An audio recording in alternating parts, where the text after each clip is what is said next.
Many of the inventions in the past 100 years have changed the way we live our lives. Cell phones are owned by almost 6 billion people worldwide. And when over 6 trillion texts are sent every year, many of us believe that we can't live without them.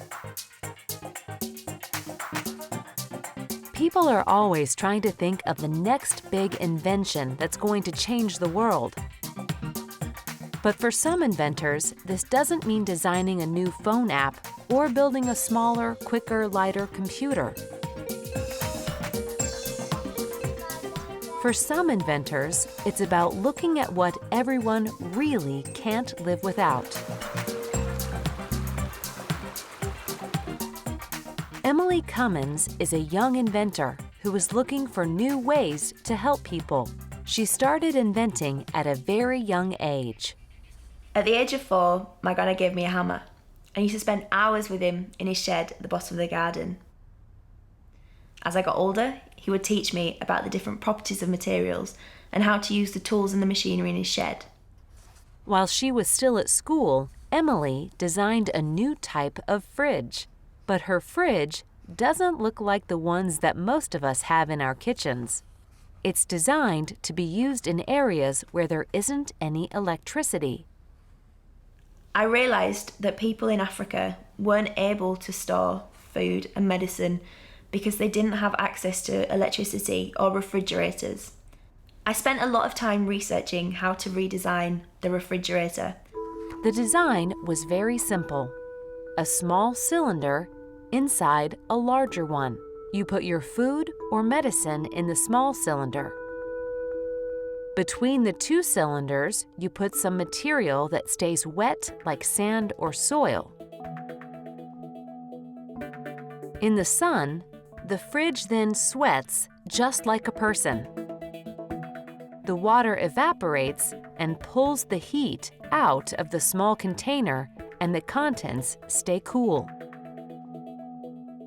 The fridge was designed so anyone, anywhere could make it, with simple tools and materials. And Emily wanted to help people do this. When I was 18, I travelled to Africa on my own, which was really scary at first. But actually, when I got there, people were really welcoming. They invited me into their homes, they looked after me, they listened to me, and we shared ideas. So although initially I was frightened about the experience, it was actually incredible.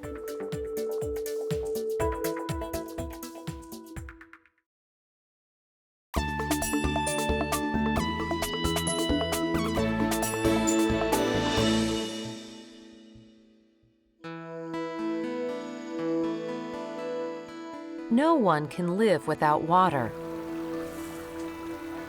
But today, over 1 billion people live in water poverty. They don't have easy access to clean water. Drinking dirty water makes millions of people sick and kills thousands of people every day. After seeing the terrible result of the Asian tsunami in 2004, inventor Michael Pritchard decided he wanted to do something about this problem. It is expensive and difficult to send bottles of clean water to disaster areas. Michael thought it was a simple problem. Water is everywhere, and Mother Nature has her own way of getting water to people. They're called the clouds. They pick the water up from the sea for free. They take the salt out of it for free.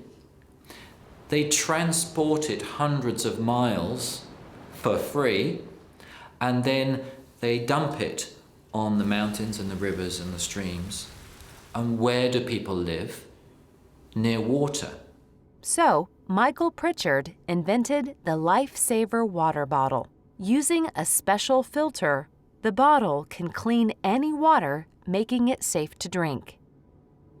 what the Lifesaver bottle allows people to do is take that water, put it in the bottle, give it a few pumps, and the bottle, just through filtration, very small holes, removes all of the bacteria and all of the viruses and makes the water sterile and safe to drink. This new technology saves people's lives, and Michael has developed more products using his technology, like the Lifesaver Jerry Can. The Lifesaver Jerry Can can process up to 20,000 litres of water and is specifically designed to go into people's homes and to be used on an everyday basis. Ça signifie la vie, signifie. Parce que moi, pour nous même si on sait 100 gallons notre pâte là encore, signifie la vie pour nous. Parce que c'est plus gros cadeau, un gros cadeau que bon Dieu te voulait lui faire. C'est un gros travail que bon Dieu te voulait lui faire dans son nom. Michael has traveled around the world seeing his products in action saving lives.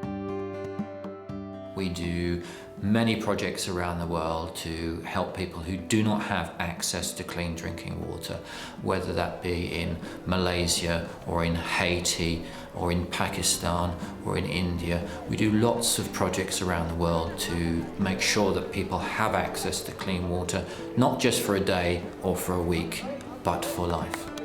Well, we're working to end water poverty. That's our mission. That's what we do.